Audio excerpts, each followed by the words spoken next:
r/AskReddit. Dads of Reddit, what's your best don't tell mom story? Late to the party, but it's good. My father has been a subdued, mild-mannered man for as long as I remember. My mother wears the pants in the family, and he meekly obeys to maintain the peace. This was not always the case. He served in the Navy when younger, and used to drag race the beach parking lots of Norfolk, Virginia in the 60s.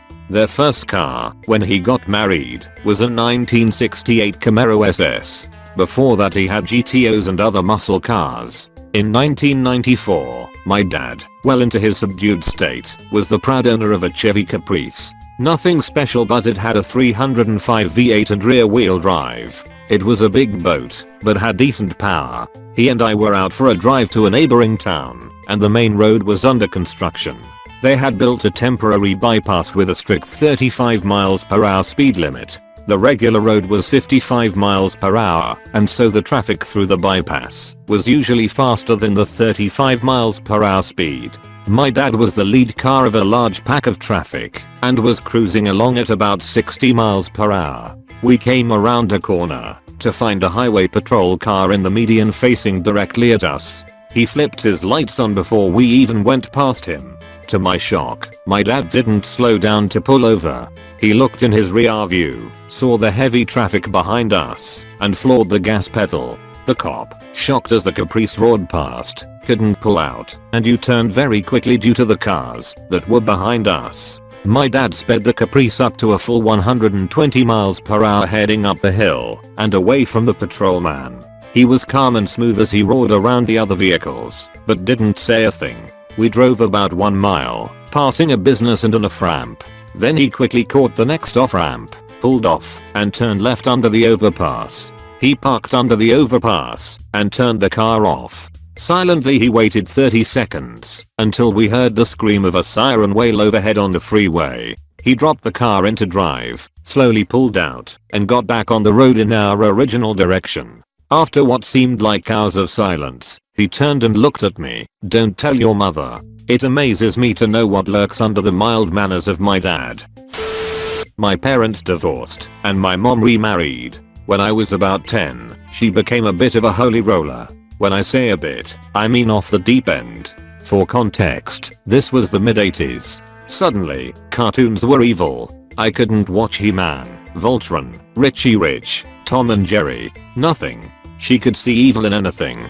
Smurfs taught homosexuality. He-Man taught witchcraft. Richie Rich taught greed. And so on. Magazines were evil too. I was at the age where driving was in sight, so I had various car magazines coming to the house. Not anymore. Why? Because the sexy bikini-laden car models taught hypersexuality, and it would turn me into a rapist. Don't even get me started on video games either. I was only allowed to play religious video games and watch religious cartoons. Also, no TV in my room anymore, because if I was left alone with a TV, I'd end up being influenced into being a gay, murdering, Satan-worshipping warlock. My dad and stepdad hated each other, but looking back, they both looked out for my best interests. They both thought my mother's religious stuff was a bit nuts too. So, they had some common ground. As a side note, my stepfather must have a special place reserved in heaven for him because he stuck with her through a decade of absolute hardcore religious fanaticism. She's much more reserved now. Anyway, on weekends, I'd see my dad. When I'd get there, he'd have a couple VHS tapes ready for me, all my favorite cartoons. He and I would spend half a day binge watching all that animated evil. And my car magazines were now being delivered to his house, so I got those too. My dad bought me a small TV for my room. It was a 13-inch camping TV. It was about the size of a milk crate. My room had a lot of angles in the walls and ceiling, so I had some good hiding spots. My mom went on a retreat and came back all gung-ho thinking I was on drugs because the evangelist said that any child who wasn't as interested in church as their parents is a child who's being influenced by the devil and most likely is on drugs. My stepdad said he'd search my room for the drugs. She and I stood and watched. He ended up finding the TV, which was in a box in a hidden hole behind my bed, but he didn't tell her. He found my stash of Mad magazines too. To her, those were 100% filth. He didn't tell her about those either. After saying my room was clean, she left. He walked out with a wink. When I came back from school the next day, my stepdad had moved my bed and built me a fort in the hide hole that had a little entertainment center built into the backside of my headboard. He also added 2 brand new gaming systems. It was cramped, but whenever my mom was off, he and I would gather around my tiny TV in the hide hole and play video games. Why hide? Because he wasn't allowed to play video games either, and he didn't want to get caught either. Whenever she'd come in, we'd pull the cord on the entertainment center which dumped Legos out and covered the TV and video game consoles. We'd tell her we were playing Legos. She'd ask why we were in the tiny hide hole, and he'd just be like, "Forts are awesome, babe." She thought we were nuts, but we got away with it. Cheers to all the dads who helped us get away with shit. I'm a dad, but this story is about my dad. It was the summer before my last year at college. A friend of mine got a job across country and he decided to take the opportunity to see as much of America as possible before he had to start work. He asked me to come along. It was going to be a month-long road trip. We'd contacted a few friends and relatives along the way where we could crash. The company was paying for gas and 5 nights hotel, and we brought along a tent for the days we didn't have a place to stay. I'd saved up a little money at my summer job. The night before we left, my dad was sitting in his recliner reading the paper as always. I sat there on the couch watching TV. Now, my dad was a very conservative man. Old school. The kind of kid should be seen and not heard parent. Not big on emotional displays. Frugal to a fault. So after everyone else had turned in for the night, it was just me and him. He motioned me over and pulled out an envelope he had hidden. Looked at me over his reading glasses and said, "Don't tell your mother about this," as he handed me the envelope. It was filled with money. Not a lot by today's standards, but a lot in 1986, and without a doubt more money than I'd ever seen my dad carry. I sat down and said, "I don't know what to say." He responded, "Have fun," and went back to his newspaper. He died 6 months later. That moment was the last real one-on-one interaction I had with my father. A little while after he died, my mom was going through his dresser drawer when she found his stash. Apparently my dad had been squirreling away cash for years, walking around money for when he went on one of his many fishing trips. He dipped into it so that I'd have some walking around money on my trip. Went fishing in questionable conditions. Left the harbor in 6 to 8 foot waves in a 19 boat. Probably shouldn't have gone out at all in retrospect. Had a great day off fishing in the lee of a point. Start to head home, and things had deteriorated big time. Going home in 10, 12 foot waves, with big ones hitting 14. Struggling to even make it through them. All this is happening in late November in the North Atlantic. Bad fucking news. If anything goes wrong, no one else is out there to help us. My dad tells me at one point, "Take your life jacket off. It won't help out here. It will just make the inevitable take longer. We make it home or we don't. I love you." To this day, that's the only time I have been scared on a boat, and I have been in some serious situations. When we made it back, he said, "Never tell your mom what I told you. That is between you and I." So yeah, that's my craziest don't tell mom story. Edit. First, thanks for the gold, I guess. Second, this happened off Montauk Point in a ripping ebb current going out quickly, so the if anything happened we would be a mile offshore within a few minutes. We were on the VHF with some friends on shore, but the reality of the situation is that no one short of a helicopter will be fast enough to get there before you go hypothermic. Water was in the mid-50s and air in the mid-40s. And even with a helicopter it would be highly unlikely that we get found in those waves. Last, I'm not gonna stand up for being out there in those conditions. It wasn't smart, but to be fair, we left in very acceptable conditions with a forecast saying the winds would be calming down. For us 6/8s are not outlandish at all, and I will go fishing any day of the week in that. And when we went out the breeze was going with the tide, so the waves were much longer. We fished underneath the cliffs at the point all day listening to NOAA still tell us the wind was dying. We didn't know it had picked up until we rounded the point to go home and realized not only had the breeze picked up, but when the tide switched they were not going against each other, so the waves were standing much more vertical. Oh, forgot to add that yes, my dad is a total badass. He has been in conditions much worse than that and understands the realities of being offshore. He's always taught me that you have to respect the ocean, and once you don't, you're dead. So I'm working on an extension to our house, building in the garage. My wife has to pop out to the shops and leaves my youngest, at the time 6, and her cousin, 5, in my care. We're putting up plasterboard and the bricklayers are working, but I still try and check on them regularly. Suddenly I realize there is silence from upstairs where they were playing. Parents, you know the silence I'm talking about. The lack of sound that means your kids are doing something they shouldn't. I call out to them. No response. Fuck. Run upstairs and they're not in the room they were playing in. Call out again. There's a muffled response from our bedroom as the door is closed. I burst through that door like an NFL linebacker and there they are. Sitting in the middle of our bed with my wife's makeup parade around them. They are covered in the stuff. Lipstick smeared all over their faces. There is foundation ground into our brilliant white duvet that my wife loves. I grab a bag of wet wipes and get to work.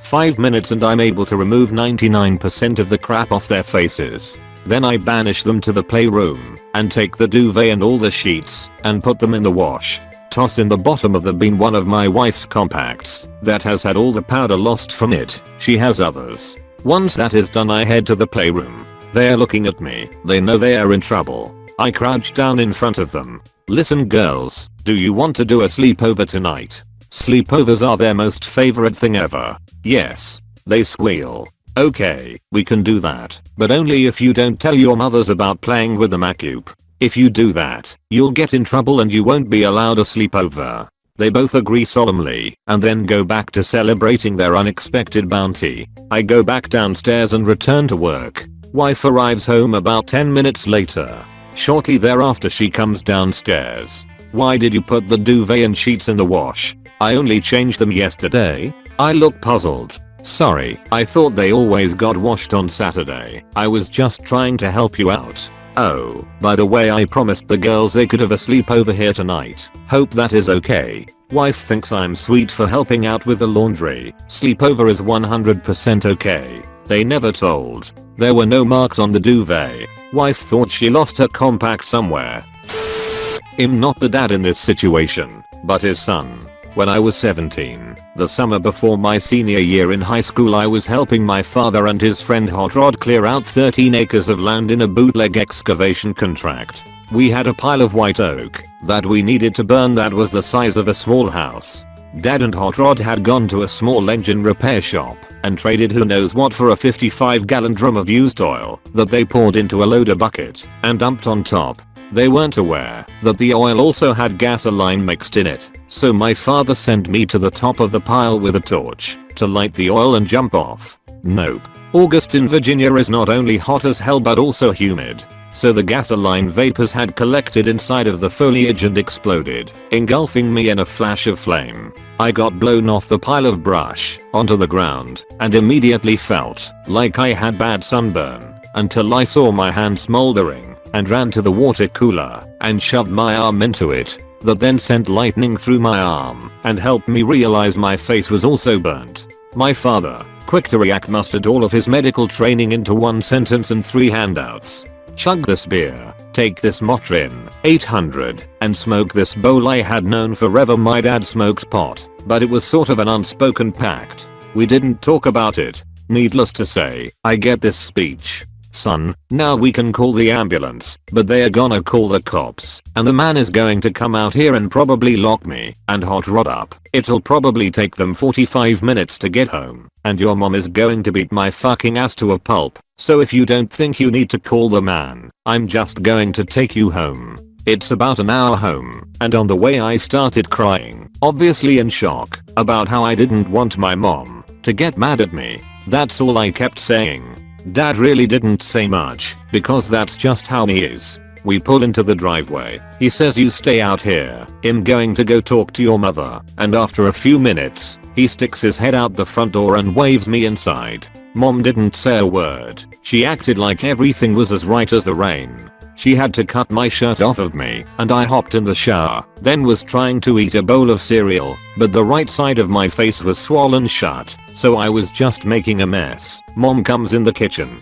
Hey baby, so, you think we should head to the I said sure, and we went. Mom was parking her car, and I was trying to fill out the paperwork with my left hand. People all around me were looking at me like I was the spawn of Satan. Had no idea what I looked like. Got seen.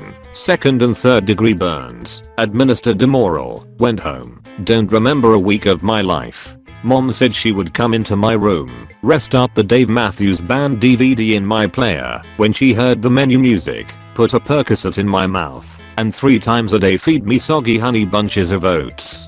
I wake up, see myself in the mirror for the first time, had half a beard on the left side of my face, and the right side looked like extra crispy from KFC. I started crying, not thinking I would ever be the beautiful young man I once was. Mom comes in the bathroom, hugs me, and says, well son, next time you are filling a chainsaw make sure it's not running. That snuffer bitch pulled a don't tell mom to save his own ass, and made me look like the idiot in the process. I'm not mad at him, never was. We joke around about it still. He always shuts up when I tell him to make sure X, Y or Z is turned off before he goes to fill it up. I have a little scarring on my hand where the burn was the worst, but nothing you don't notice when it's not cold outside or I don't have a tan. TLDR, my dad accidentally set me on fire and lied to my mom to save his ass. My dad and I were hunting. This was a long time ago, 2 states over. Dad, a friend, myself, and the friend's son. 2 days in, my old man lets loose a few shots at the whisper/shadow of moose we'd been hunting on and off for 2 days. This particular year those moose were really stressed and they were jumpy and frantic. The bullet through and through the neck, a small sapling, and goes for another 1.5 miles, hitting another hunter who was following the moose from another direction. The bullet was close to its terminal decline and pierced his leg transverse through the calf. We hear the howls, and his companion, also a youngish son, was in a panic. This was deep in the forest in Maine, out past Jackman, which truly is wilderness, especially at that time, before cellular communications, before satellite communications. We knew there was a tagging station in the range of 10 miles. I was 11, our hunting partner's kid was 12, the wounded hunter's son was also 12. My dad was a retired army medic who had seen some shit in Korea, and the wounded hunter was a Vietnam vet. My dad did a field dressing and stopped the bleeding, but the guy was immobile and in a lot of pain, and we could see the ripped muscle underneath the dressing. So it was decided the 3 boys would hike back to our jeep, drive it back to the nearest point of entry to pick up the wounded man, and then go to the tagging station to call for help. So we hiked 8 miles, the other kid crying his eyes out. Drove the jeep. I was nominally able to drive. It was an old jeep with 3 on the floor gear shift I think. Through some serious woods, off-road for most of it, back to the site. I had about 2 years of Boy Scouts and some basic woods knowledge for navigation.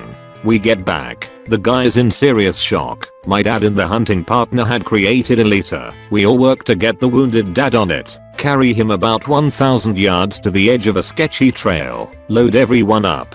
I start to get out, and my dad looks at me and says something I will not never remember. Looks like you got this one son, and I drive to tagging station.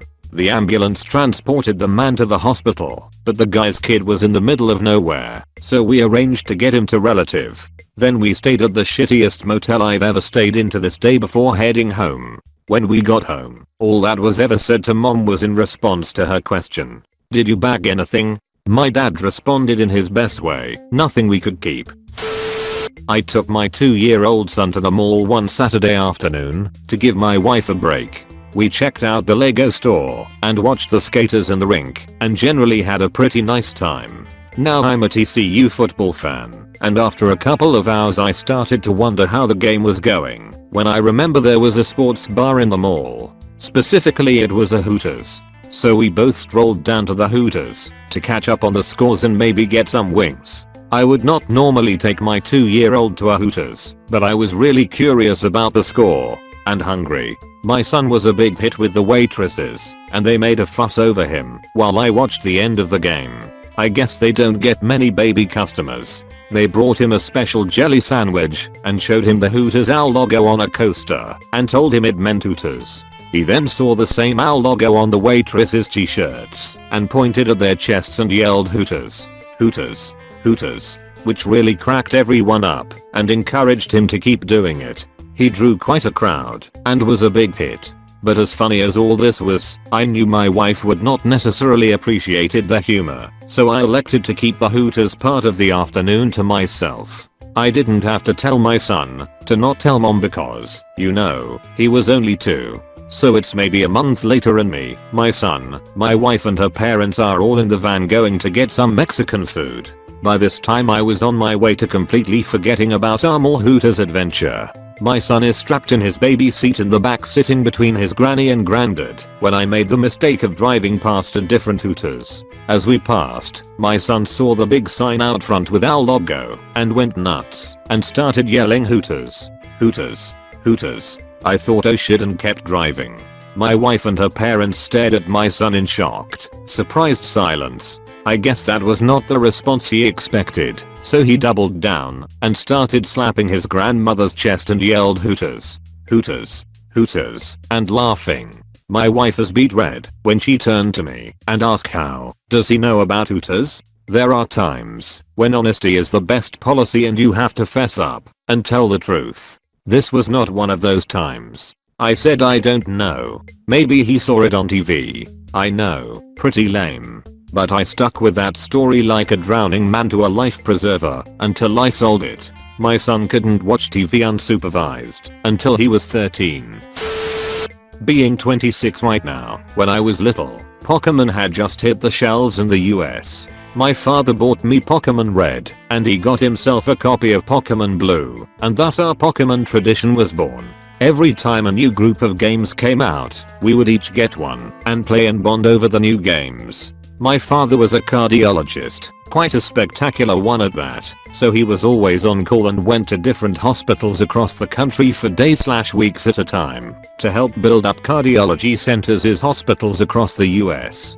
Fast forward to my 6th grade year in middle school. It was 11 AM and all of a sudden I was pulled from class and told that I had to leave for a doctor's appointment. I get to the office and there was my dad. That in itself was surprising, because he was supposed to be in Anchorage, Alaska for another week. He said we were going to the doctor's and then we would head home. But as I got into our car, he tossed a beige bubble mailer at me and just grinned from ear to ear. I opened the package and inside were 2 Japanese versions of the new Pokemon games that had literally been out 3 days in Japan. This was the early days of shipping and buying things online, so it was a huge surprise that he got them, especially since you couldn't just hop on eBay or Amazon and order them. We went to get some lunch, and then we went home and played Pokemon for hours, just the 2 of us. My mother was a nurse manager at this point and was more of the tough parent since I spent a lot more time with her than my dad. He was allowed to be the good guy since he had to travel a lot.